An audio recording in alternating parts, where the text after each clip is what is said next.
Hey, what's up, everybody? This your man Chris Thorns, coming to you with an update to a story that I did yesterday. So, hey, let's get right into it.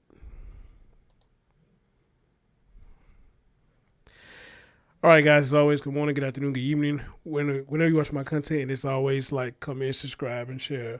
All right, ladies and gentlemen, I don't know how many of y'all heard of this story, but we got a story that's coming out of Philadelphia. A 12-year-old was shot while making a music video with, I guess, a 17-year-old who I guess was his neighbor or whatnot. They were shooting a video, and for what the cops said, for what I played in my stream, they saw multiple weapons there or whatnot. Looked like it was a mixture of BB guns, stuff like that, but they didn't understand how a live gun came into the equation. All right. So here's the update that his folks has came out and spoke about the incident, and I'm gonna play you two videos on what his folks had to say. So let's have a listen. Celebratory balloons for what would have been Ethan Parker's 13th birthday next month. These balloons are part of his family's grief. This evening, family and friends released them outside his home on East Pastorius Street in West Oak Lane and diagonally across the street from the home where Ethan lost his life. He was a good baby, and I miss my boy. His mother, Zakia Bryce, and his father, Saeed Parker, can't believe their son is gone. They called him Papa because of his maturity. My son was a teddy bear. He was a protector. He loved his brothers. He loved his sisters. Philadelphia police say around 12:30 Saturday afternoon, they found Ethan shot once in the chest and unresponsive. He was pronounced dead at Einstein soon after, just before 1 o'clock. Investigators say a 17-year-old is charged with third-degree murder, involuntary manslaughter, and other charges. Just give me my son back. I would trade in all this stuff, all this company, all this attention to hug my son again. Family members say Ethan and his 15-year-old brother were with the suspect. Initial reports from police were that they may have been making a music video, but the family tells me they were there listening to music. While police have not released a motive, the family does not believe the shooting was accidental.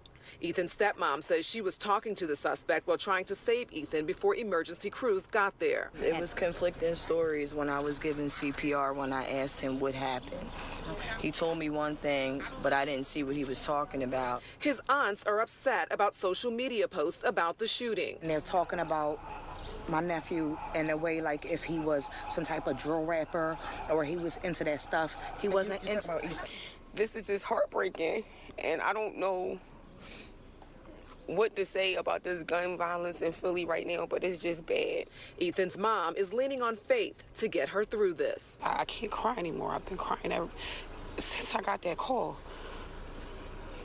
And I have to forgive. Now, police have not released the 17-year-old suspect's name. However, they tell us that guns were found inside that home. Chris? All right, Shawnette. Prayers to that family. All right, so y'all heard that. Wow, what crazy things happen on a day like Mother's Day or the day before Mother's Day. You might want to put it just crazy that a situation like this has happened and whatnot. Now, I want to say this. When I did my live stream on it, I kind of felt the same way. I didn't feel like this was an accident. I really, some just told me this was no accident.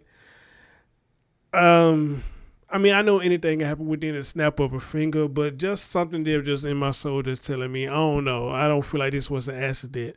But the police came out when he did a press conference. He said they believe this was accidental. They don't believe it was intentional. So I'm kind of glad that one of my followers sent me this, and I heard this, and the lady just said herself that she got conflicted stories about what happened. Now, when you get conflicted stories, 9 times out of 10, the original story is not true. That's what I mean. But to give it a little wiggle room, I guess you could say that the boy was scared, so he was just trying to come up with anything to say so it won't make it look as bad as it is happening, okay? But now, here's another thing, and I guess this could be something big or it could be something small. The initial story came out saying they was making a music video. Now, for what they're saying, they supposed to be listening to music. I think I might want to believe the first one, because if you just listening to music, why would a gun be out, period? Like y'all heard them say, multiple weapons was found. And I'll post my live stream in the video for people who want to go see when I did the live stream on it. So I believe they probably was making a music video. I just don't see why, if you just listening to music, why would any weapons be out, period? Unless, again, this was intentional. Something was in the 17-year-old mind to call this young man over, and this happened. Okay. Another thing I said, and I would love to get a lot of people what they think about this. I knew when I was growing up, 12 years old, I was not allowed to be around 17-year-old, or at least hanging around them. Now, if our folks is already intertwined together or something like that, like they having a gathering or something, okay, of course, yeah, that.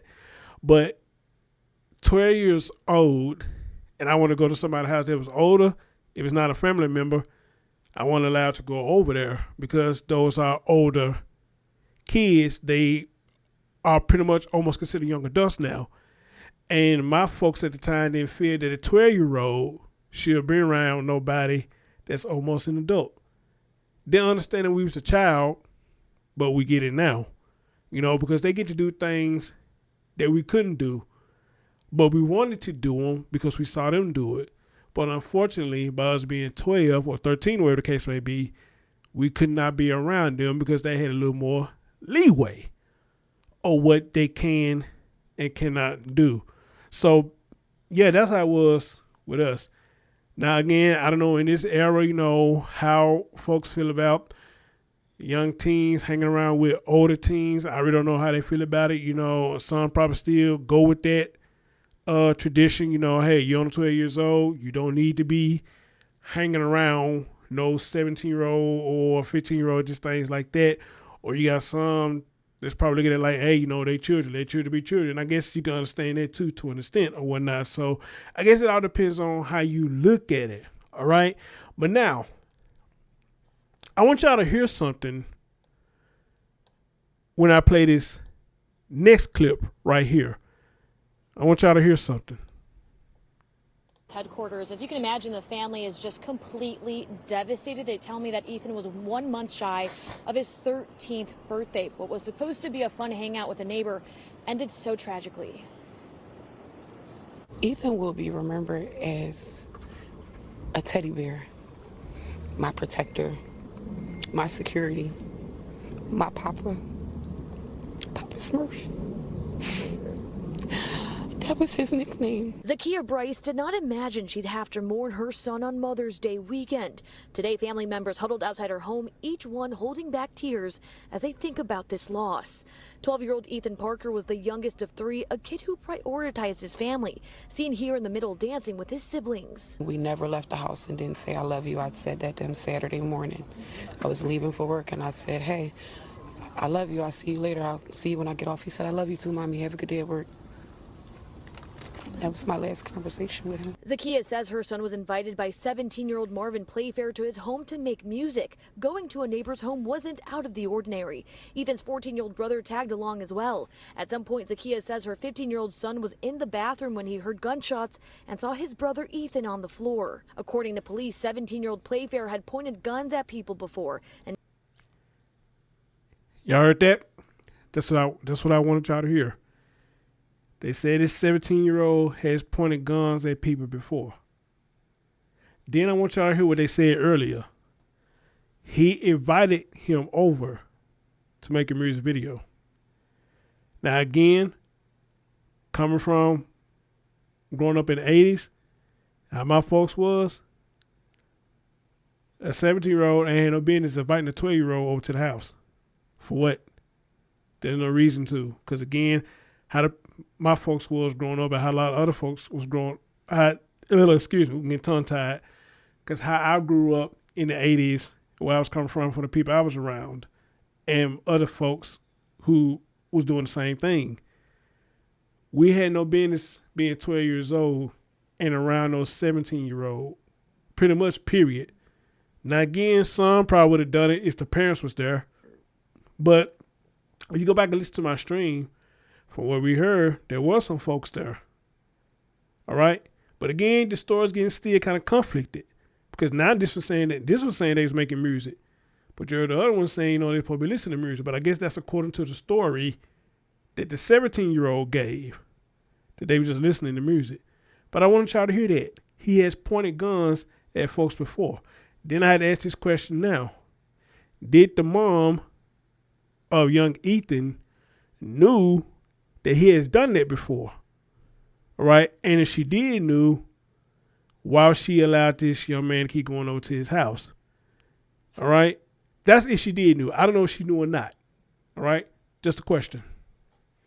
And now he's facing third-degree murder charges and possession of a gun. They called me and I was at work and all I heard was screaming and they just said, "Mommy, come home."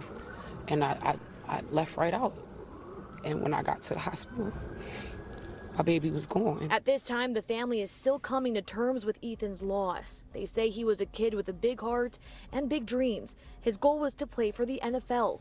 His sister asking just why. I really do wish that he gets the justice that he needs because my brother didn't deserve this. He was only 12. Now the family is still trying to figure out funeral arrangements for Ethan. The investigation on his death is still ongoing. Here outside of police headquarters, Yukari Nakayama, NBC 10 News. Okay. I want y'all to hear that. Okay. With a lot of these stories, you're always going to have more questions than you have answers. You're going to always have more questions than you have answers, okay? And one of my biggest $1 million questions is, who is all in their house?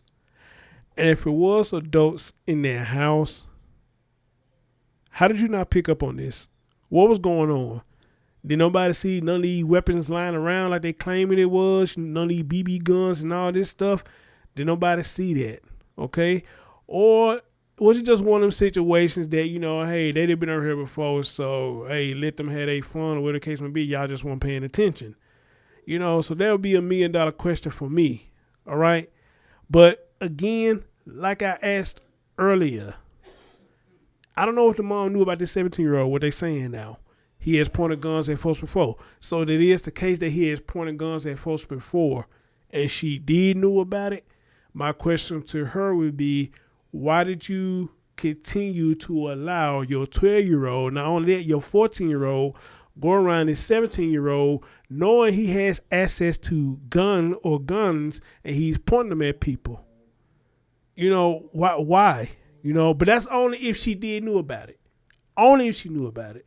But something tell me how this story is being played, she didn't know nothing about that. At least I hope she didn't know nothing about that. Okay?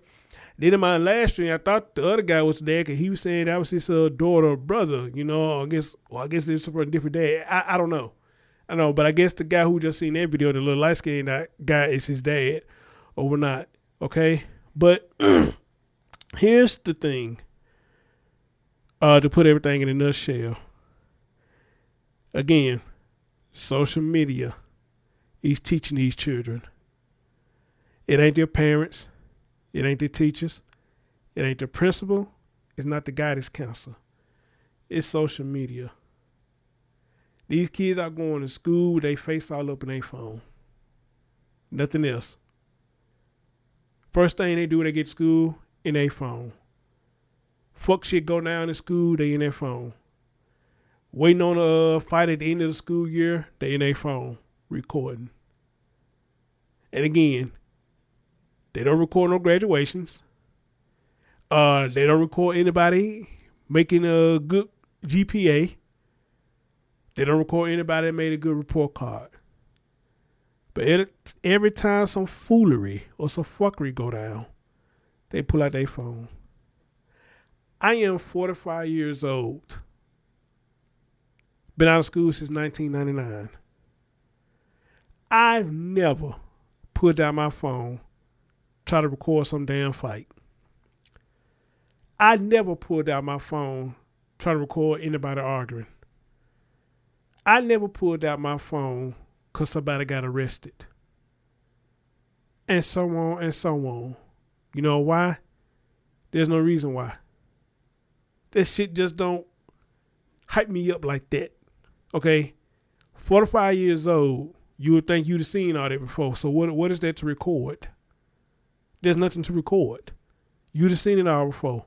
It's like it's almost common life every day. Somebody fighting, somebody getting into it, somebody getting arrested. It's like you see this every day.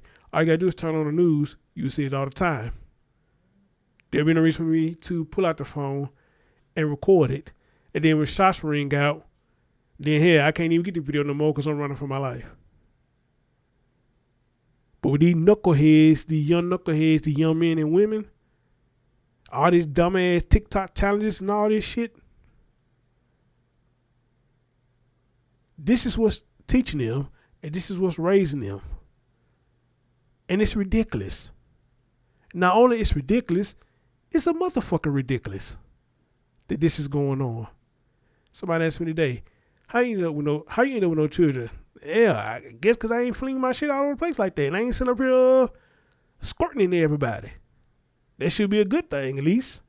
I think it should be a good thing. But in the era that we in now, I'm glad I don't have any children. I don't. Because of stuff like this. I got to turn my head, look on my shoulder, wondering about my child. If he and she safe when I'm not around. And that's one thing I'm grateful that I ain't got to do. Is wondering, is my child safe? Wondering what they watching on the internet. Wondering what strangers they talking to while they gaming. I don't have to worry about that. Oh, but don't get it twisted. If I did have a child, I would be on their ass like white on rice, especially when it comes into social media. I'm going to be on your ass. Because I refuse, and I mean refuse, to let any child I had fall into this dark black web. What's causing a lot of this shit going on right now. This is sad, ridiculous, and uncalled for. Very uncalled for. I give prayers to the family and prayers to this young man. And I got a feeling now since I heard that, there's probably be more that's going to come out about this. How much more? Who knows? But stay tuned. I'm your man, Chris Thorns. Thank you for listening.